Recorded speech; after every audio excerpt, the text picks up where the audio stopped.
और डेल्टा के बाद अब फिक्र ड्रोन अटैक की। क्या अब दुश्मन मुल्क ड्रोन को नया हथियार बनाने जा रहा है? क्या अब सरहद पार की लड़ाई तोप गोलों से नहीं ड्रोन से लड़ी जाएगी? ये सवाल इसलिए उठ रहे हैं क्योंकि 2 दिन पहले जम्मू के एयरफोर्स स्टेशन पर एक के बाद एक 2 ड्रोन अटैक हुए। अगली रात भी जम्मू के मिलिट्री स्टेशन पर 2 ड्रोन दिखे गए। तो यहां सबसे मौजूद सवाल यह है कि नन्हा सा दिखने वाला ड्रोन अटैक कैसे कर सकता है और ड्रोन अटैक का खतरा क्यों बढ़ता जा रहा है? देखिए, ड्रोन कम ऊंचाई पर भी उड़ान भर सकता है और सबसे इंटरेस्टिंग बात यह है कि ड्रोन के अंदर मेटल कंपोनेंट जब कम होते हैं तो वो रेडार की पकड़ से भी दूर हो जाता है। दरअसल ड्रोन कम ऊंचाई पर भी उड़ान भर सकता है। इसे रेडार की जो पकड़ है उसमें पकड़ पाना इसको बड़ा मुश्किल होता है। इतना ही नहीं, ये दूसरे हमलों की तुलना में सस्ता होता है, चीप। इसमें आतंकी के पकड़े या मारे जाने का भी कोई रिस्क नहीं है। ड्रोन को किसी भी दिशा में घुमाया जा सकता है और यह अपने साथ 4 से 5 किलो वजन भी ले सकता है। ऐसे में सवाल उठ रहा है कि क्या अब आतंकियों के हाथ में ब्रह्मास्त्र जैसा ड्रोन? जानकार भी कहते हैं कि आतंकी हमले में ड्रोन का इस्तेमाल चिंताजनक है। आइए सबसे पहले उन घटनाओं को देख लेते हैं जहां से ड्रोन हमले का अलार्म बजा है। शनिवार रात जम्मू एयरफोर्स स्टेशन पर ड्रोन अटैक के बाद जम्मू के हिकालूचक मिलिट्री स्टेशन पर 2 ड्रोन दिखाई दिए।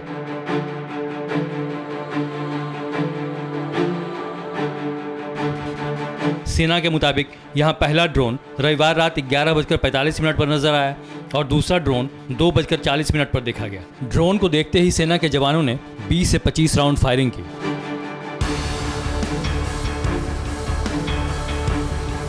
लेकिन फायरिंग के बीच ही ड्रोन गायब हो गए। इसके बाद सेना सर्च ऑपरेशन चलाकर ड्रोन की तलाश में जुट गई, क्योंकि माना जा रहा है कि अगर गोली से ड्रोन नीचे गिरा होगा तो बड़ा सबूत हाथ लग सकता है।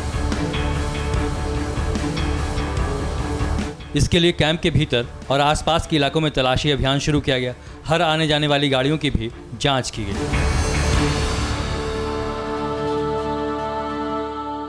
ये एंट्री पॉइंट है जम्मू के लिए और यहाँ पर आप देख सकते हैं हर एक गाड़ी को यहाँ पर रोका जा रहा है, चेक किया जा रहा है, पूछताछ जो है वो यहाँ पर की जा रही है। ये देखिए, जम्मू कश्मीर पुलिस के कई जवान ऑफिसर्स यहाँ पर चेक कर रहे हैं, पूछ रहे हैं कि आप कहाँ जा रहे हैं। अगर कोई संदिग्ध लगता है तो उससे पूछताछ यहाँ पर की जाती है। यहाँ पर आप देख सकते हैं कि किस तरीके से अलर्टनेस जो है वो अब जम्मू पठानकोट हाईवे पर भी देखने को मिल रहा है, क्योंकि कल बीती रात मिलिट्री स्टेशन के पास जो है वो ड्रोन दिखा गया, जिसके बाद बड़े पैमाने पे इस इलाके में सर्च ऑपरेशन चलाया गया। कैमरा पर्सन अनूप के साथ अंकित भट्ट, TV9 भारतवर्ष के लिए। देखिए, यहां पर एक सबसे ज्यादा गौर करने वाली बात यह है कि ड्रोन का जब इस्तेमाल इस तरीके से होता है कि उसमें मेटल कंपोनेंट कम हो जाएं तो वो बहुत घातक हो जाता है, क्योंकि वो छोटा होता है, पकड़ में नहीं आता है। ड्रोन से सिग्नल्स को जैम किया जा सकता है, मोबाइल सिग्नल्स हो, GPS हो। ड्रोन बहुत खतरनाक है। दरअसल अब जिस ड्रोन को आतंकी इस्तेमाल करने लगे हैं उसका आविष्कार फोटोग्राफी और निगरानी के लिए हुआ था, लेकिन अब पूरी दुनिया को ड्रोन वॉरफेयर से खतरा है, क्योंकि इसके सहारे पड़ोसी मुल्क को नुकसान पहुंचाने की साजिश रची जा रही है। तो आइए पहले आपको इस ड्रोन के बारे में कुछ और जानकारियां देते हैं। ध्यान से देखिएगा। ड्रोन एक मानव रहित विमान है, सबको पता है, जिसका मुख्य रूप से इस्तेमाल निगरानी के लिए होता है, सर्विलांस। 1990 के दशक में, 1990 के दशक में अमेरिकी ड्रोन का इस्तेमाल मिलिट्री सर्विलांस के लिए करता था। इस वक्त दुनिया के कई देशों की सेनाएं सर्विलांस के लिए ड्रोन्स का इस्तेमाल करती हैं। 2019 की रिपोर्ट बताती है कि दुनिया भर में 80,000 से ज्यादा सर्विलांस ड्रोन हैं और 2000 से ज्यादा अटैक ड्रोन्स खरीदे जा चुके हैं। दरअसल वर्ष 2000 से पहले तक ड्रोन का इस्तेमाल निगरानी रखने के लिए होता था, मगर 11 सितंबर 2001 को अमेरिका में अलकायदा के हमले ने सब कुछ बदल दिया। अमेरिका ने अपने प्रीडेटर ड्रोन्स पर हथियार लगाने शुरू कर दिए। ये प्रीडेटर ड्रोन्स भारत भी खरीद रहा है। अक्टूबर 2001 में अफगानिस्तान में पहली ड्रोन स्ट्राइक की गई। इसके बाद अमेरिका ने अफगानिस्तान के अलावा Iraq, Pakistan, Somalia, Yemen, Libya, Syria में ड्रोन हमले किए थे और कैलिफोर्निया से इसको ऑपरेट करते थे। इस्लामिक स्टेट ने इराक और सीरिया में छोटे ड्रोन्स का जमकर इस्तेमाल किया। 2018 में वेनेजुएला के राष्ट्रपति पर ड्रोन से निशाना बनाया गया। पिछले साल अजरबैजान और आर्मेनिया की जंग भी बड़े पैमाने पर ड्रोन से लड़ी गई। दरअसल छोटे ड्रोन्स, जिन्हें कमर्शियल ड्रोन्स भी कहा जाता है, इस साइज में काफी छोटे होते हैं और ज्यादा शोर नहीं करते हैं। इसी वजह से आतंकियों को पसंद आ रहा है। कभी 2 दिन पहले जम्मू के एयरफोर्स स्टेशन पर ड्रोन से आतंकी हमला हुआ। सूत्र बता रहे हैं कि इस हमले के पीछे पाकिस्तान का हाथ है।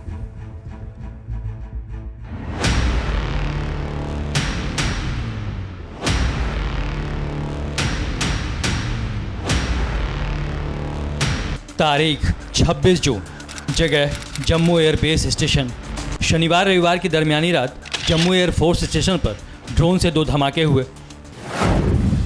पहला धमाका रात 1:37 पर हुआ और दूसरा ब्लास्ट ठीक 5 मिनट बाद 1:42 पर हुआ। इस हमले में एयरफोर्स स्टेशन की छत को नुकसान हुआ और 2 जवान घायल हो गए, जिसके बाद वहां अफरा तफरी मच गई। आपको बता दें कि ये पहली बार था जब आतंकियों ने ड्रोन के जरिए हमला किया। अब इसकी जांच NIA, एयरफोर्स और NSG कर रही है और देश के रक्षा मंत्री की कड़ी नज़र भी इस पर है। जम्मू के एयरफोर्स के अंदर जिस तरीके से ड्रोन से हमला किया नहीं, अभी मैंने बात किया है, अभी पूरी रिपोर्ट इन्वेस्टिगेशन चल रहा है। हमारे साथ राजनाथ सिंह थे जो साफ तौर पर कह रहे थे कि जो लगातार जो अपडेट है उनको मिल रहा है और फोर्स को लेकर उनको अभी भी और कई इनपुट लेने हैं और अभी इसके बारे में इन्वेस्टिगेशन जानकारी या फिर जो एजेंसी है वो जानकारियां ले रही है। इस बीच सूत्रों के हवाले से TV9 भारतवर्ष के पास खबर है कि जम्मू के एयरफोर्स स्टेशन पर ड्रोन हमले के पीछे पाकिस्तान का हाथ है। ऐसा हो रहा है अभी कि जो वहाँ सीज फायर है और वहाँ से आपके एम्यूनिशन ड्रग्स वगैरह नहीं आ पा रहे हैं, तो पाकिस्तान जो है ISI और पाकिस्तान के जो टेररिस्ट ग्रुप हैं लश्कर तोबा जैसे मोहम्मद अल बदर, वो ड्रोन का इस्तेमाल करके काफ़ी हद तक ये भेज रहे हैं भारत में। हमारे सूत्र बताते हैं कि एयरफोर्स बेस पर नापाक हमले की साजिश पाकिस्तानी आर्मी ने रची थी और पाकिस्तान आर्मी के टॉप कमांडर्स ने इसके ऑर्डर दिए थे। बताया जाता है और अब बताया जा रहा है कि लश्कर तैयबा और जैश ए मोहम्मद के आतंकियों की मदद से इस नापाक मंसूबे को अंजाम दिया गया। हमले के कुछ ही देर बाद लश्कर के एक आतंकवादी को 6 किलो विस्फोटक के साथ गिरफ्तार किया गया। जम्मू के बेलीचारना से भी 2 संदिग्धों को NIA ने हिरासत में लिया। दोनों पर आतंकी संगठनों की मदद का आरोप। डिफेंस एक्सपर्ट्स भी कहते हैं कि जम्मू एयरफोर्स स्टेशन सीमावर्ती क्षेत्र में है, इसीलिए घटना में बेशक पाकिस्तान का हाथ हो सकता है।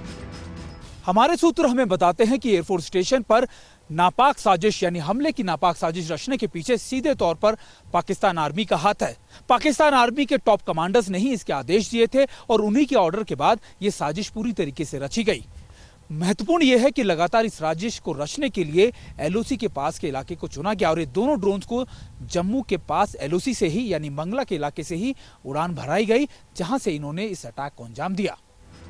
यानी कि इस वक्त 2 मोर्चों पर पिटा पाकिस्तान भन्नाया हुआ है, क्योंकि एक तरफ जम्मू कश्मीर अमन की राह पर है, दूसरी ओर पाकिस्तान FATF की ग्रे लिस्ट से बाहर नहीं निकल पा रहा है। और इसी बौखलाहट में अब पाकिस्तान ने जम्मू कश्मीर में दोबारा आतंकवाद को जिंदा करने की कमान लोकल हैंडलर्स को सौंप दी है।